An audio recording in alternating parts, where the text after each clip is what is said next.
Jeremiah here on a Friday. Man, I got a great vlog for you guys today. As you guys know from the previous vlog, I've stepped back into closing in my company. We had to let go of one of my sales reps, and man, it's been going off without a hitch. I'm freaking closing them down left and right, and I'm super happy that I get to be back in it because I have 4 major takeaways since stepping back into sales that I think are going to be extremely valuable for you guys if you are somebody who wants to get better at sales or you struggle with sales. Like I said, I got 4 tips that I'm going to be sprinkling throughout the video, and I think this might be my style moving forward. So it's going to be a mixture of entertainment, a mixture of education, and I'll be dropping the nuggets throughout the video. So let's get into it. Well, good morning, guys. This is a very typical Friday for me. I like to sleep for 20 hours a day, and I like to watch my dad work. He works a lot, and I sleep a lot. Well, let's enjoy the video. Okay, welcome into the office. And maybe we could do some camera editing. Like every time I step into the office, maybe we could do some camera editing. Speaking to my editor right now, I think that would be super fun. All right, y'all, so before we get into providing you guys the tips on me stepping back into sales and things that I've learned, I always like to do a quick NLCA update for you guys in these vlogs. So, man, I just gotta say I'm really appreciative of the individuals who have stuck with me through this journey. I know, just even a couple episodes ago, NLCA was really struggling. We lost our best accounts. It was like, honestly, and just being truthful and transparent, I questioned the longevity of NLCA. I questioned if this was going to be a company. I questioned if the business was going to crash and burn. That was definitely a thought that popped up in my mind. As you guys know, in April was our first profitable month this year, and May is projected to be another profitable month. So we are starting to stack wins. It is becoming extremely exciting, and I am nothing short of proud and amazed with our team. Our team didn't cause any unnecessary drama. There was no doubt from the team. The only thing we got was support, hard work, dedication, and now we have some momentum under our belt. I tell my team this all the time: momentum is created. Momentum is not something that you just catch. Momentum is created through daily discipline and action, and that's exactly what we've been putting forth. So, fucking pumped. All right, just a couple updates for you guys with NLCA right now. Like I said, I'm stepping back into sales calls. We're closing a lot more deals now. We're booking a lot more calls now. And the clients that we're bringing into the program are of very high quality. That was one thing that we're trying to fix this year. With our previous program, 10K Accelerator, if I'm just being truthful, we were just selling anybody that had a pulse. And that had a long-term negative effect on the brand because those people that you just sell that literally have a pulse, but maybe they're not going to be good clients, end up not being good clients. And because they're not good clients, guess what? They're not going to get good results, and then that's going to look bad on the brand, and it makes the whole entire thing very, very hard. But we've been very intentional in using one of our company tenets, intentional action, with focusing on making sure that we're bringing in high-quality clients. And as a result of that, we've already started to get some referrals from these clients who have been in the program for less than a freaking month. Less than a freaking month. That's the power of bringing in a high quality client. High quality client comes in, they have a great experience, they're going to refer you business, right? So it's good for the business, it's good for the client, right? It's good for your staff, it's good for everybody involved to bring in high quality clients. So can't express that and share that enough. So like I said, we're on the up and up. Whoop, whoop, whoop, whoop. We're on the up and up.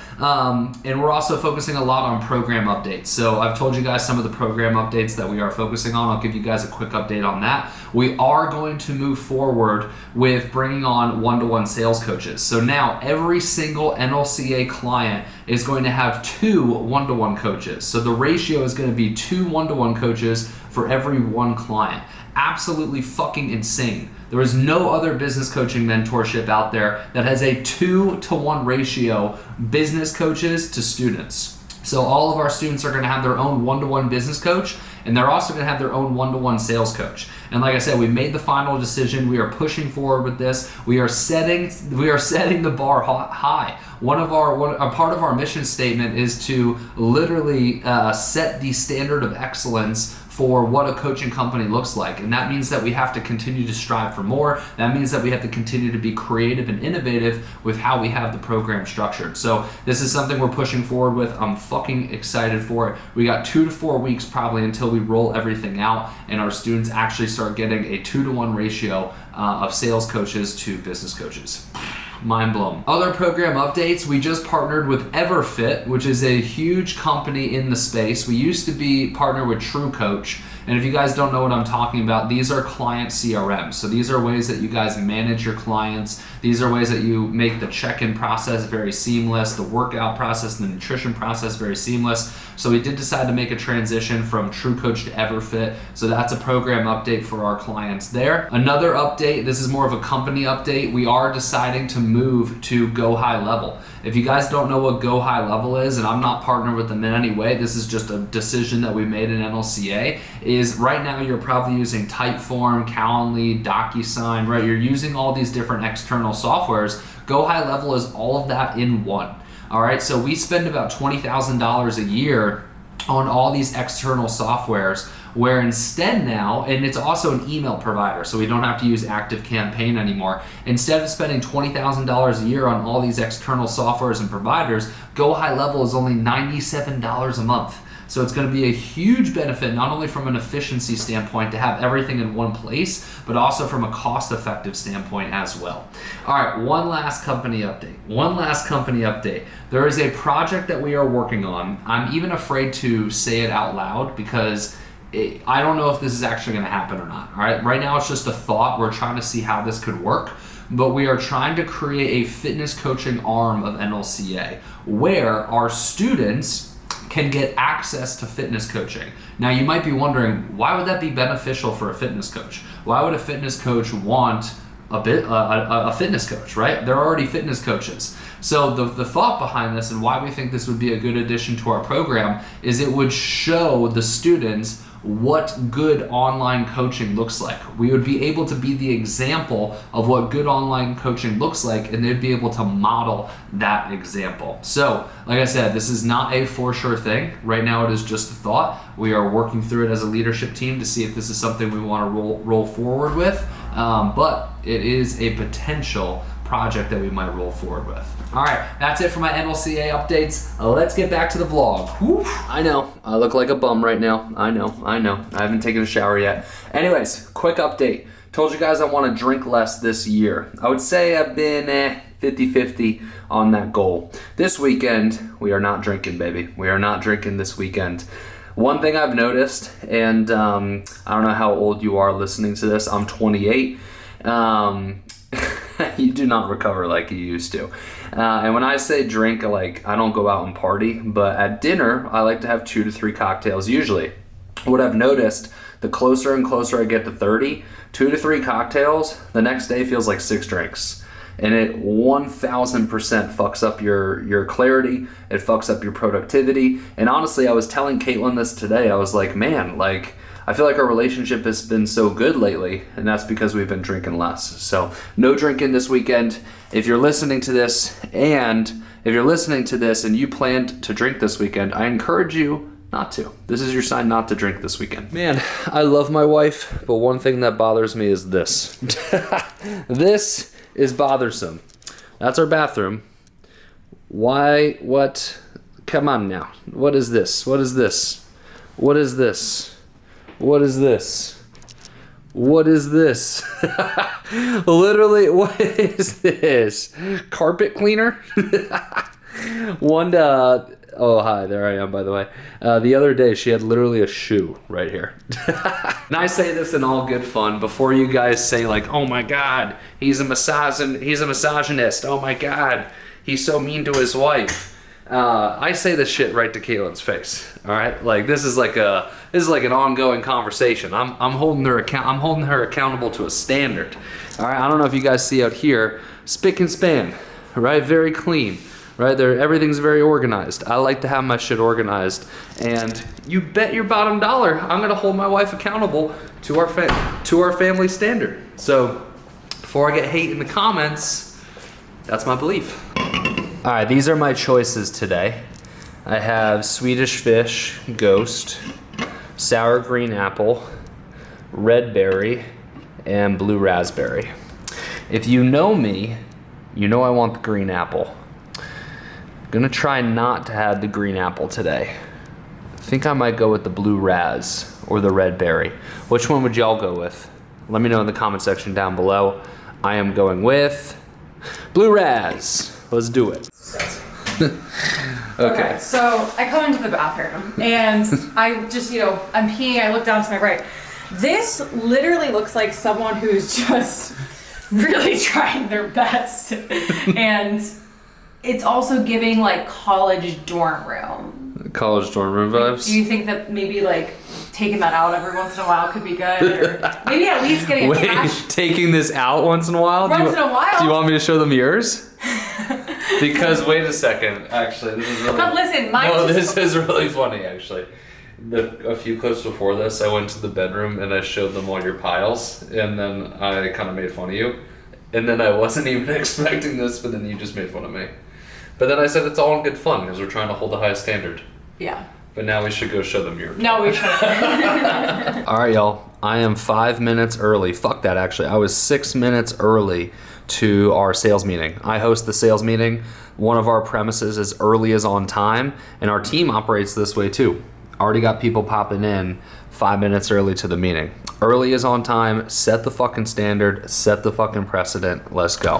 What we need, just so you guys know, we need a full-time individual, somebody that can provide evenings, somebody that can provide weekends, and somebody who fits the mold of our culture, actually believes in personal development, actually believes in professional development. We don't want any schlups, all right? No schlups. Gotta be a serious individual. Are closers going to use that at all, or is it just for really the DM team? I would imagine so. I'm gonna be honest, I don't know a whole ton about it. Kim took this whole entire project herself. The only information I have is what she told me, but I would imagine so. Once we actually get into it, I will figure out how the closers can use it. All right, let's keep rocking and rolling here. So, calls booked, we're at 59. We're projected 114. The target is 107. We are 7 calls over projection. Y'all see the note? Let's fucking celebrate, baby. Give yourself a little round of applause. Come on. It feels good to win. It feels good to win. But we got that 24-hour rule. Celebrate for 24 hours, and then what does the scoreboard say? It says 0. All right, so I actually decided I'm gonna give you guys 5 tips today since I've gotten back into sales calls, and this is going to be tip number 1. So we kind of alluded to it before, but we're gonna dig a little bit deeper. Great clients matter. So earlier in my career, I didn't really focus on this as much. And I'm just being honest, I'm being transparent. I didn't focus on making sure that the clients that we were signing were great. And that has long-term ramifications. The long-term ramifications is if you don't bring in a great lead into your program, they're not gonna get great results. And guess what? If they don't get great results, they're not gonna say great things about your program no matter how good your program is. Long-term, it's going to affect your brand image. So this year when we revamped to corporate to coach, one of the big things that we focused on was making sure we bring in good clients. We place them on the right program, so we have multiple different programs, making sure that they're getting the right level of support. And then lastly, making sure that they get placed with the right coach as well. And with a very small sample size or a short period of time, right? So it hasn't even been a full year. We're already starting to get a lot more referrals. We're already starting to increase client success just by bringing in a great lead. Now, how do you determine if a lead is great? So there's a couple of different things that you have to look for. Number 1, in the discovery section of your call, you should always ask the 1 to 10 question. So what that looks like is they just tell you their goal, right? They just told you your why, and you're gonna say on a scale of 1 to 10, 1 being you don't really give a crap, and 10 being I have to make this goal a reality. Where do you fall on that spectrum? If they are not an 8, 9, and 10, it's probably somebody who isn't a great lead or isn't a great potential candidate for your program. Second thing is urgency. So you have to, and what I mean by urgency is how soon they want to get started, right? The best clients are going to say, shit, I should have got started yesterday, right? Great clients are going to say, I need to get started right now. Not so great clients are going to say, it's not a huge deal. I can get started in 6 months. I can get started in a year. All right, so that's another indicator. The last indicator that you want to see is the why of the why. All right, so what the why of the why is they tell you what their why is, but it's the layer deeper, right? So the example I always give is they say they want to lose 30 pounds, they want to feel better, But then you follow up and say, why do you want to feel better? And they say, oh, I don't feel super confident. It's showing up in my relationship. It's showing up at work, right? That would be the why of the why, is they really want to feel good because they want to be a better husband. They want to be a better performance at work, whatever it may be. All right. So once again, just being super transparent. Earlier Chad in my career cared more about, oh, I just need to get the sale. I just need to get the sale. New version of Chad is saying, yes, we need to get the sale, but we need to make sure this is a great lead, a great potential client for our program. All right. I know that first one is basic, but this is extremely critical. All right. We got 4 more to go. Look how good my wife looks in this dress. Thank you, baby. You look so pretty, baby. Yes. Very healthy. Do a 360 for us. Very cute. All right, we are carrying on with our work day. Next thing we got up is watching a call recording. So giving feedback on one of our closers' sales calls. On the right-hand side here, we have a report card. So this is how I actually grade the call. And then after I watch it, give it a grade, I send the feedback over to the closer and we go from there. All right, time for tip number 2. So since I've gotten back into sales, I've been reminded that sales is more of an art than it is a science. A lot of people think it's like, oh, I gotta say the perfect words in these, oh, there goes our dog. I gotta say these perfect words in the perfect sequence in order to close the person down. That is not the case. That would be viewing it as a science. It's more of an art. And specifically what I'm talking about is the art of knowing when to push a prospect and when to pull back with a prospect. Now, pushing a prospect would be politely challenging them and politely pushing them forward and handling their objections to get them to achieve their vision and their goal. Now, there are certain circumstances, I would say this is less often than not, like you're not gonna do this every single time, but sometimes you have to learn how to pull back. All right, so I've had 2 sales calls where 3 times they brought up, hey, I'm not really into sales tactics. I don't like to be pushed. I'm not gonna sign on today. And usually my rule is when somebody mentions something 3 times on a sales call, they're usually pretty serious about it. So at these 2 particular leads, I said, all right, I'm gonna give them the information. I'm gonna service them on this call. I'm gonna work through payment plans and figure out what is best for them, but I'm not gonna handle their objection and I'm not going to ask for them to commit today. So with those 2 prospects, I took that process, I scheduled a follow-up call, and both prospects actually did a pay in full, which is like our best option. So they paid the most amount of money for the highest program because I respected their boundaries and I respected what they said. So my tip, my feedback here is if somebody on a call mentions 3 times like, yeah, I'm not super into sales tactics, I don't like to be pushed, sometimes it's better to pull back, give them a great call, service them, but don't handle objections. Come up with a payment plan that is good, schedule a follow-up call, and then close them down on the follow-up call, right? So I'm almost hesitant to like give this tip because I think a lot of people will misunderstand this and they will pull back with everybody. I would say this happens maybe like 10% of the time, right? So 90% of the time you want to handle the objection. You want to appropriately push them forward on their vision because they probably can't push themselves forward on the vision. But 10% of the time you're going to pull back and do the approach that we discussed here. All right, just finished watching the call recording. I'm getting a little sleepy. It's Friday, it's 4:38 on a Friday. I actually have a sales call coming up in 20 minutes at 5 o'clock on a Friday. Who else be doing that? Who else be doing that? But we got 3 more tips to go, y'all. 3 more tips to go. Let's do it. Yum, yum, yum, yum, yum, yum, yum. We gotta do this every vlog. Every vlog we gotta show Mila eating. It's like a pig in a trough, she is. As you guys know, I do 1 cheat meal a week. My cheat meal this week is meatball pizza. Meatball, I do like mushroom, but they didn't have the option. Meatball is some of my favorite pizza. All right, back to the office. All right, I'm gonna give you tip number 3. All right, so tip number 3, and I'm looking at my notes here. I love to say, restart. Don't cut that out. I like when I fuck up and you guys get to see it. I like to write notes because it helps me stay on track. Otherwise, I'm gonna ramble like I'm doing right now. So tip number 3, your personal mindset is everything. All right, I've had, in this short stint that I've been taking sales calls, I've had good days, not had bad days. And the days that have been bad, I felt blah, didn't feel so great, right? It didn't feel motivated. The days that I felt great, I felt on fucking fire. Let's fucking go, dialed in, baby. Now, here's the thing. You create your own energy.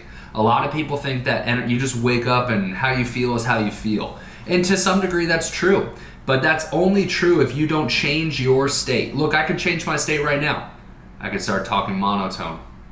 I can start being a little bit more sad. Or I can talk fire the fuck up like I've been talking. All right, you control your state. All right, so here's how you create your energy. Here's how I create my energy. All right, morning routines are key. Gotta have a morning routine. All right, visualization is key. All right, exercise is key. Investing into your growth is key. Podcasts, reading books, the whole 9 yards. All right, even before my calls, I will get into an energetic state. 5 minutes before the call, I'm turning on Andy Elliott's the guy I've been listening to lately. And Andy Elliott, 5-minute motivational talk, gets me jacked up, gets me in the right mindset, and then I can go on the call and I can actually service the client. All right, so you gotta dictate your energy. All right, because here's the thing: in sales, conviction, which is another way of saying belief, is everything. All right, I took this right from Alex Hormozy, but this is the sales equation. Conviction or belief counts twice. All right, so if you want to be a good salesperson, conviction counts twice. Check out this equation. If you are convicted, you are going to work hard. So conviction plus hard work equals more sales. When you are convicted, you believe in yourself, you believe in your product, you're gonna do more follow-ups, you're gonna contact more leads, you're gonna cold call people, you're gonna do all the necessary hard work actions that lead to more sales. A non-convicted salesperson, somebody who does not believe in themselves, is not gonna work as hard as somebody who is convicted. All right, equation number 2, conviction plus skill equals success in sales. The person who is convicted, the person who believes in themselves, they are also gonna be more willing to want to work on their skill. The more they work on the skill, the more they sell. A non-convicted closer is not gonna wanna work on their skill, therefore they are not gonna sell, right? So those are the 2 equations.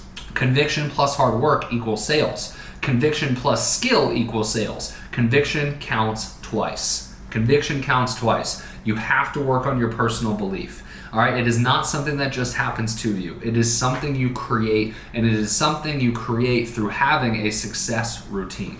That's point number 3. All right, a moment to document. It is 6:30 on a Friday. My wife went to dinner with friends. One of our friends' birthday. Wow, a little tired, so my words aren't working. It's one of our friends' birthday. She had like 20 people go to a dinner, and I said no. I had to take a sales call, and I have some extra work to do, but I just want to document this. Do I want to say no? No, I want to be there. Do I have to say no? No, I also don't have to say no either. I chose to say no because I want to be working towards my goals. So rest of my day here is got to wrap up some work, got to reach out to a few closers, obviously trying to find a replacement for myself here. Got to hit the gym and got to finish this vlog as well. So honestly, we're probably going to go to like 8:30 tonight. All right, so takeaway number 4 that I've had since getting back into sales calls is, in order to be successful in sales, it always takes more effort than you think it does. All right, and that's the separator. Honestly, that's the biggest separator. I've closed a good amount of deals since I've been back in sales, and a lot of them have taken a ton of effort. What does a ton of effort look like? A ton of effort looks like you get on a call with somebody, you spend an hour with them, you handle their objections, and then from there they don't close. You have to have 3 to 4 other calls with them, multiple text exchanges just to get them to over the line, and then eventually they close, right? So extra effort means like you're contacting your leads a lot, right? You're keeping up with your leads a lot. You're carrying out ongoing conversations. You're taking follow-up calls when it's not convenient for you. You're working on the weekends when it's not convenient for you, right? You're reaching out to your leads. So if I have a lead on Saturday and it's a Wednesday, I'm probably going to reach out to my Saturday calls on Wednesday. A lot of closers will wait till Friday night to contact our leads. Fuck that. I'm going to reach out on Wednesday. I'm going to fucking build a relationship with them from Wednesday to Saturday. I'm going to talk to them Wednesday. I'm going to talk to them Thursday. I'm going to talk to them Friday. I'm going to build value. I'm going to build a relationship. So by the time I get on that call with them on Saturday, there is such an undeniable relationship already created. They've already made up their mind that they're going to fucking close, right? Average closers are going to contact them on Friday night and be like, well, I hope they show up tomorrow. They're not going to fucking show because you haven't built a relationship with them. All right, that's what extra effort looks like. Extra effort looks like providing them as many resources and as much value as you possibly can. Man, that pizza was good. That cheat meal was good, but every time I have a cheat meal, I feel fucking exhausted. Anytime you eat like shit, it totally drains your energy. So it's one of those things where you're like, yeah, cheat meal, and then you eat it and you're like, fuck, I don't ever want a cheat meal again. So needless to say, the cheat meal did its job. I'm about to go hit the gym. I'm not gonna bring you guys with me to the gym this time. I'm gonna give you guys the one last tip right now, and then that will be the end of today's vlog. Emila, on a Friday, it's almost 7 o'clock, is in the exact same spot. What do you think of that, Mila? What do you think of that? All right, we're gonna get into tip number 5. The 5th thing that I've taken away since getting back into sales calls. All right, I'm gonna look at my notes here. Sales, and the reason I'm looking at my notes is I gave this speech to my sales team today. Sales is a transfer of belief. All right, selling isn't about fucking you. Selling's not about fucking me. All right, don't cut that out either. About fucking me. Jesus Christ. Sales is not about me. It's not about you. It's about them. All right, like I said, sales is a transfer of belief. A transfer of belief. All right, it's not about you. It's about them. Majority of people don't believe in themselves, and majority of people do not have a support system in their life that believes in them either, right? A lot of people are extremely insecure, and they do not feel like they can accomplish their dreams. All right, so what does that mean? You should be the only fucking person in their life, well, hopefully more, but you should definitely be a fucking person in their life that is giving them belief. You, in order to close somebody down, you have to believe that they can accomplish their goals, that they can overcome their challenges, that they can overcome their self-limiting beliefs more than they can. That's what I mean by sales is a transfer of belief. The more you believe in them, the more you make it about them, the more you are the type of person that gets them to believe that they can fucking do this too, and then you're gonna close a hell of a lot more deals. So I'm gonna read this one word for word because I wrote it down perfectly. If you want to sell more people, you have to believe in them and their ability to achieve their goals more than they believe in themselves. Y'all, fucking fire vlog. If you guys enjoyed this one, you're not subscribed, make sure you subscribe. Make sure you you can tell it's been a long week. Make sure you leave a like and make sure you leave a comment in the comment section down below. Love you guys, appreciate you guys. Man, entrepreneurship is hard. I respect the fuck out of you. Let's keep rocking.